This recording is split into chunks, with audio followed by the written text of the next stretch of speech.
Байтұрсыновтың оқуға шақыру өлеңі.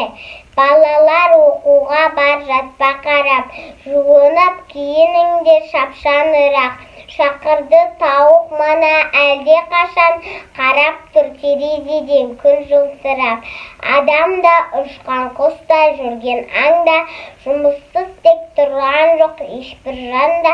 Кішкене қоңыздар жүгін сүйріп, барады араларда ұшып балға.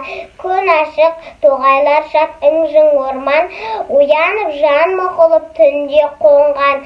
Шығады тоқылдақтың тоқтаусы, сайрағы сарғалдақтың сыңғырлаған. Өзенде балықшылар ау қарап жүр, тоғайда орақтаусы шаң-жұң орған.